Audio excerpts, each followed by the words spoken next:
नमो नारायण। जय गौ माता, वंदे मातरम। मां भारती को प्रणाम और हृदय से ओम शम शनिश्चराय नमः। प्रिय दर्शकों, मित्रों और साथियों, जिंदगी बहुत छोटी है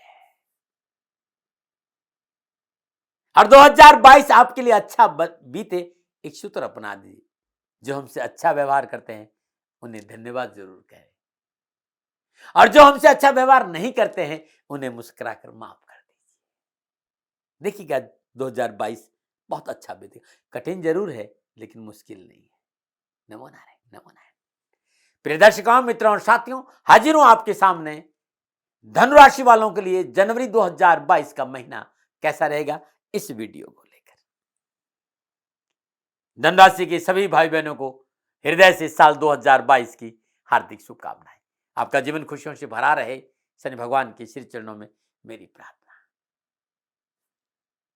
मित्रों और साथियों, धनुराशि वालों के लिए जनवरी का महीना कैसा रहेगा इस वीडियो को लेकर आपके सामने। लेकिन धनुराशि वालों के लिए पूरा साल 2022 कैसा रहेगा इस पर मैंने विस्तार से वीडियो बनाया है। गुरु मंत्र विद्यार्थी महाराज में जाइए, 2022 और धनुराशि का वीडियो खोलिए और जरूर देखिएगा। बहुत कुछ आपको समझ में आएगा। किस तारीख को आपका जन्म हुआ है उस हिसाब से आपका मूलांक क्या है और मूलांक के हिसाब से 2022 कैसा रहेगा, ये वीडियो भी मैंने 2022 के फलादेश का गुरु मंत्र विद्यार्थी महाराज पे डाल दिया है। धनुराशि के सभी मित्र हर रोज मेरे साथ रहते हैं। वार्षिक राशिफल, ग्रहों के राशि परिवर्तन में, महीने के राशिफल में। लेकिन धनुराशि वालों, मैं हर रोज आपके लिए हर रोज का राशिफल लेके आ रहा हूं। हर रोज आपका कैसा रहेगा ये राशिफल गुरु मंत्र विद्यार्थी महाराज पर है, इसे जरूर देखें। इस जीवन में नक्षत्रों के साथ रहने का अच्छा अवसर मिला है। गुरु महाराज जी की दया से समझने का मौका भी मिला और अनुभव का मौका भी मिला है।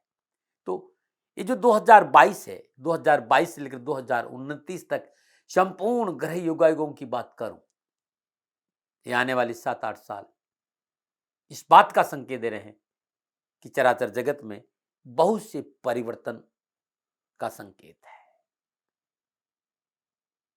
इन आने वाले 7-8 सालों में आपका जीवन संतुलित रहे और आपके जन्मांक में जो ग्रह है वो आपको अनुकूल फल प्रदान करे।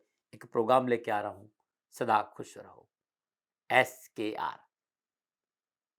ये इस नाम से प्रोग्राम होगा गुरु मंत्र दाती महाराज में, जरूर देख लीजिएगा।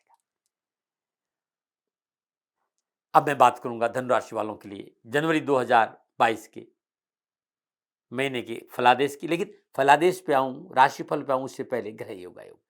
धनुराशि वालों के लिए जनवरी माह के आरंभ में राशि अधिपति बृहस्पति माह के आरंभ से लेकर माह के अंत तक कुंभ राशि तीसरे भाव में संचरण करेंगे। मंगल की बृहस्पति पर चतुर्थ पूर्ण दृष्टि है। सूर्य वक्री शुक्र के साथ धनु राशि लगन भाव में है। 14 जनवरी को सूर्य मकर राशि दूसरे भाव में आएंगे। 5 जनवरी को शुक्र अस्त होगा और 12 जनवरी को शुक्र पुनः उदय होगा। 29 जनवरी को शुक्र धनु राशि में पुनः मार्गी होगा। चंद्रमा मंगल और केतु के साथ वृश्चिक राशि 12वें भाव। 16 जनवरी को मंगल धनु राशि लगन भाव से गोचर करेंगे। बुध मार्गी अवस्था में शनिदेव के साथ मकर राशि दूसरे भाव में। 14 जनवरी को बुध मकर राशि में वक्री दूसरे भाव में रहेंगे और 17 जनवरी को बुध अस्त होंगे और 29 जनवरी को बुध पुनः उदय होंगे और 19 जनवरी को शनिदेव भी अस्त होंगे। राहु वृषभ राशि छठे भाव में और ठीक उसके सामने 7वें भाव में वृश्चिक राशि में केतु है। 16 जनवरी तक राहु की पूर्ण सप्तम दृष्टि मंगल और केतु पर रहेगी और 14 जनवरी तक राहु सूर्य शुक्र के साथ सलार्षक संबंध में रहेंगे।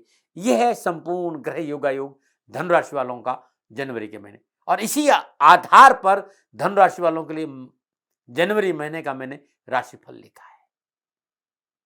इन संपूर्ण ग्रह योगायोगों के हिसाब से कैसा रहेगा जनवरी का महीना। सबसे पहले एजुकेशन और कैरियर की बात करते हैं विद्यार्थियों और युवाओं के लिए। मैं धनुराशि वालों के लिए मंगल वृश्चिक राशि 12वें भाव में संचरण करेंगे। शिक्षा और कैरियर की दृष्टिकोण से धनुराशि वालों को सावधानी का संकेत नजर आया। क्यों? क्योंकि 12वें भाव में वृश्चिक राशि में विराजमान मंगल पंचम भाव को देकर और पंचम भाव में उनकी अपनी राशि है। तो 12वें भाव का स्वामी कहीं भी बैठेगा उस भाव की हानि करेगा। तो शिक्षा को लेकर, पढ़ाई को लेकर, एजुकेशन को लेकर अनावश्यक उठापटक, परेशानी और तनाव नजर आ रहा है।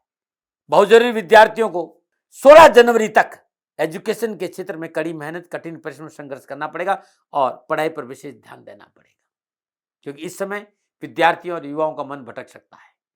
कैरियर को लेकर, शिक्षा को लेकर उठापटक है। अपने मन को एजुकेशन पे केंद्रित करें, अपने कैरियर पे केंद्रित करें। शुरुआती दिनों में बहुत जरूरी एकाग्रता के साथ पढ़ाई पर ध्यान देना। और धनराशि वालों के लिए जनवरी के महीने में शिक्षा में सफलता के लिए अधिक प्रयास करने होंगे। विद्यार्थियों विषयों को समझने के लिए अधिक प्रयास करना होगा, लेकिन संयम और धैर्य से काम करेंगे तो सफलता मिल जाएगी। अपने सपनों को पूरा करने के लिए लगातार प्रयास आप करें और सफलता आपको जरूर। लेकिन मंगल का पंचम भाव के स्वामी होकर 12वें भाव में बैठना, यदि जन्मभूमि से कहीं दूर जाकर एजुकेशन आपको लेना है तो उसमें आपको सफलता दे रहा है। या जो विद्यार्थी बाहर जाना चाहते हैं उस शिक्षा के, उनके लिए अच्छा रहेगा। थोड़ा सा प्रयास करें, सफलता मिल जाएगी। 16 जनवरी के बाद स्थितियों में परिवर्तन आएगा, क्योंकि 16 जनवरी को मंगल लगन भाव में संचरण करेंगे और शिक्षा संबंधी मामलों में अनावश्यक जो उठापटक है, परेशानी, उसमें राहत मिलेगी और शिक्षा संबंधी क्षेत्र में सफलता के तेजी से अवसर प्राप्त होंगे। पढ़ाई में मन लगेगा, पढ़ाई में रुचि होगी, जिससे भी आपका परीक्षा परिणाम बेहतर प्रदर्शन का अवसर आपको देगा। बेहतर प्रदर्शन की वजह से एजुकेशन में अच्छी सफलता मिलेगी। आप अपनी बुद्धि और समझ के कारण सभी नकारात्मक स्थिति को खुद को निकालने में आप सफल हो जाएंगे। कैरियर और एजुकेशन को लेकर जो उठापटक थी उसमें राहत मिलेगी और सफलता आपको जरूर मिलेगी। तीसरे भाव में विराजमान बृहस्पति की सप्तम पूर्ण दृष्टि नवम भाव पर है, तो उस शिक्षा को लेकर अच्छे परिणाम भी आपको मिल सकते हैं। तो कैरियर और एजुकेशन के हिसाब से 15 जनवरी तक युवाओं और विद्यार्थियों को थोड़ी सावधानी बरतनी, थोड़ी सी मेहनत भी करनी और रिश्तों को लेकर भी सावधान रहना और निजी संबंधों को लेकर भी सावधान रहना होगा और रात्रि भ्रमण, मित्र मंडल से भी सावधान रहना पड़ेगा। 16 जनवरी के बाद शिक्षा को लेकर धीरे धीरे आपको अच्छे परिणाम मिलेंगे। नमन। अब बात करते हैं व्यवसाय, नौकरी और आर्थिक दृष्टिकोण से। धनराशि वालों के लिए माह के आरंभ में सूर्यदेव लगन भाव में संचरण कर रहे हैं। सूर्यदेव का लगन भाव में शुक्र के साथ संचरण कार्य व्यवसाय के दृष्टिकोण से अनुकूलता का संदेश दे रहा है। लगन भाव में विराजमान सूर्यदेव की सप्तम पूर्ण दृष्टि सप्तम भाव पर है। इससे आपको मान प्रतिष्ठा में सफलता मिलेगी, राजनीतिक सफलता मिलेगी, सरकार और प्रशासन से लाभ मिलेगा और लगन में सूर्य भाव की उपस्थिति जीवनी शक्ति को भी मजबूत करेगा। आपका आत्मबल भी अच्छा रहेगा। बृहस्पति धनराशि के स्वामी हैं, तीसरे भाव में बैठे हुए हैं और भाग्य स्थान को देखें तो भाग्य आपके पक्ष में करवट ले रहा है। इस महीने भाग्य कैरियर, कारोबार, नौकरी में अच्छी सफलता का संकेत दे रहा है, लेकिन बहुत जरूरी है अत्यधिक आत्मविश्वास, क्रोध से बचना। यह आपको नुकसान दे सकता है।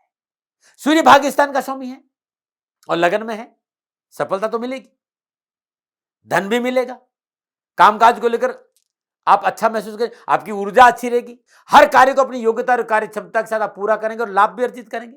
नई जिम्मेदारी भी आपकी प्राप्त होगी, उच्च पद भी आपको मिल सकता है, मनोनुकूल स्थानांतरण भी आपका हो सकता है और सूर्य की स्थिति यह भी दर्शाएगी आपकी जो निर्णय क्षमता वो बड़ी अच्छी रहेगी, उसका लाभ आपको मिलेगा। 14 जनवरी को सूर्य दूसरे भाव में आ जाएंगे। हाँ, दूसरे भाव में जो सूर्य आएंगे, सूर्य का दूसरे भाव में गोचर करना आपके लिए थोड़ा परेशानी का संकेत दे रहा है, क्योंकि दूसरे भाव में सूर्य शनि और बुध के साथ युति संबंध करेंगे। अग्नि प्रधान ग्रह होने के कारण थोड़ा सा आप आक्रामक हो जाएंगे और कुटुंब में कलह की संभावना नजर आ रही है। अनावश्यक खर्चे बढ़ सकते हैं, तनाव बढ़ सकता है। आर्थिक जीवन को लेकर थोड़ी चिंता है, असुरक्षा की भावना रहेगी और परेशानी है, सावधानी बरतिएगा।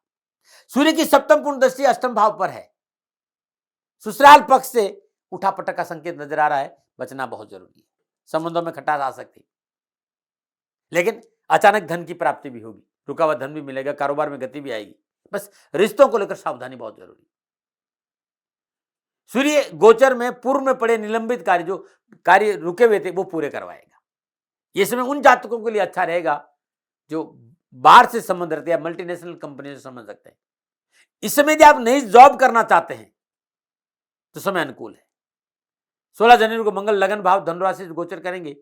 कामकाज, कारोबार, नौकरी के लिहाज से अनुकूल समय है। मंगल की चतुर्दशी सुख भाव पर होने कारण सुख सुविधाओं का आनंद आप जरूर लेंगे। प्रॉपर्टी को सफलता मिलेगी, सेल परचेज का, प्रॉपर्टी का काम, उसमें लाभ मिलेगा, भूमि भवन का लाभ मिलेगा, क्योंकि इस समय आपकी रचनात्मकता बढ़ेगी। आप अपने कारोबार से जुड़े कार्यों सकारात्मक परिणामों से आगे बढ़ेंगे, सकारात्मक सोच के कारण सफलता भी आपको मिलेगी। नौकरी में यदि आप है तो अधिकारी वर्ग का अच्छा सहयोग मिलेगा।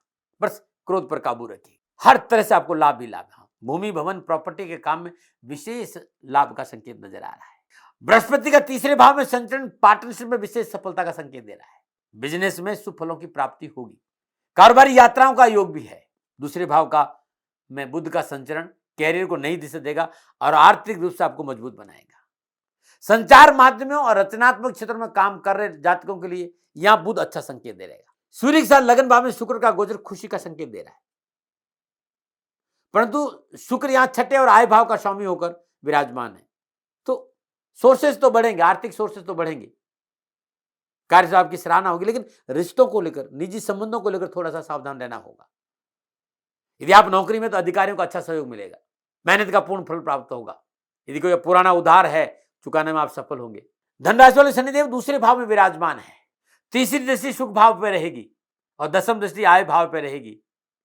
आर्थिक स्थिति मजबूत क्योंकि स्वराशि में शनि संचरण कर रहे हैं, तो आर्थिक स्थिति मजबूत है। बस भोग विलास के साधनों का प्रयोग ज्यादा हो जाएगा, मतलब सुख समृद्धि के साधन पे खर्च होगा, लेकिन ये अच्छा वाला खर्च है, कोई टेंशन वाली बात नहीं है, न बनाए। अब बात करते हैं सामाजिक और पारिवारिक से।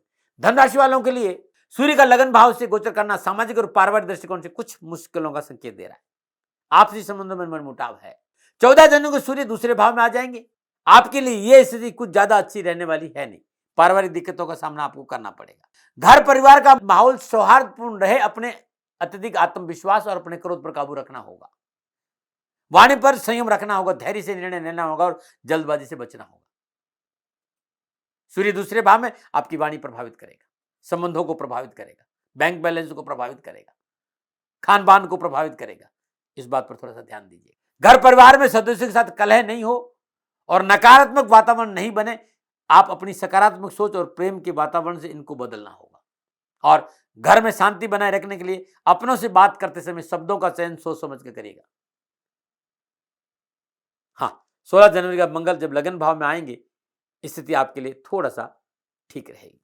पारिवारिक स्थिति में बदलाव आएगा, भौतिक सुख साधनों की प्राप्ति होगी, लेकिन दाम्पत्य जीवन को लेकर, जीवन साथी को लेकर कलह तो है, इसमें थोड़ा ध्यान रखना। और इस महीने मंगल की जब अष्टम भाव पर दृष्टि होगी तो वाहन सावधानी से चलाना होगा, लेकिन संतान पक्ष ठीक रहेगा।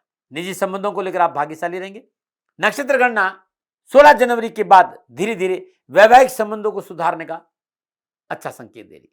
तो मैं ये कहना चाहूंगा कि पारिवारिक सामाजिक दृष्टिकोण से इस महीने थोड़ा सा तालमेल बिठाना कठिन होगा, इसलिए सावधानी से काम करिएगा।